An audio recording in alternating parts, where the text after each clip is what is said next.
Senators on the Foreign Relations Committee held the first in a series of hearings on Capitol Hill regarding military intervention in Syria. Secretary of State John Kerry, Secretary of Defense Chuck Hagel, and the Chairman of the Joint Chiefs of Staff General Martin Dempsey all made the case for military strikes. Now here was Secretary John Kerry explaining the national security risk of not responding to alleged chemical weapons use by Syrian President Bashar al-Assad.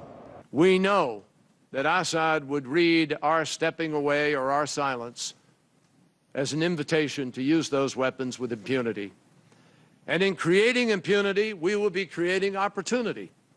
The opportunity for other dictators and/or terrorists to pursue their own weapons of mass destruction, including nuclear weapons.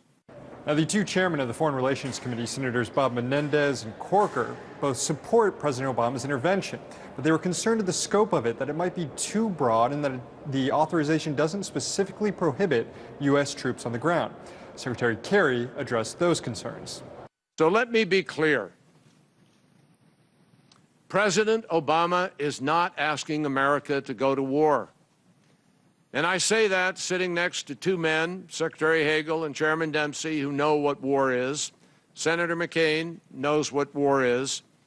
They know the difference between going to war and what President Obama is requesting now.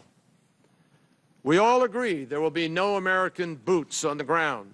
Now, the question is, can an authorization pass Congress? It's believed there are enough hawks and interventionists in the Senate for it to pass. But the big question is in the House, where there are more civil libertarians like Representative Justin Amash and progressives like Alan Grayson who oppose intervention. And you can already see similarities between supporters of the Amash Amendment that nearly passed a few months ago to defund the NSA and those who today oppose intervention in Syria. So it remains to be seen if House leadership, like Speaker of the House John Boehner, Eric Cantor, and Nancy Pelosi, who all support intervention, can keep their members in line. Ultimately, though, the White House never said military strikes hinge on congressional approval. They've been careful not to say that, in fact. Senator Chris Coons is confident, however, that the president is listening to Congress.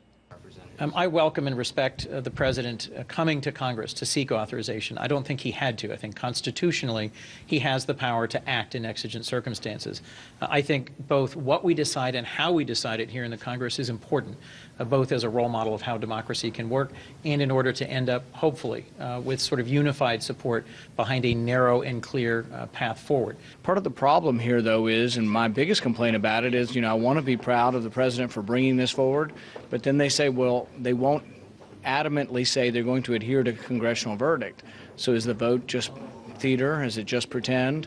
And that's a pretty important thing. If the president wants credit for believing in congressional authority and coming forward with us, he needs to say, yes, the vote's binding. Absolutely, I would never go to war if I lose the vote. But it's telling that they're not willing to say that.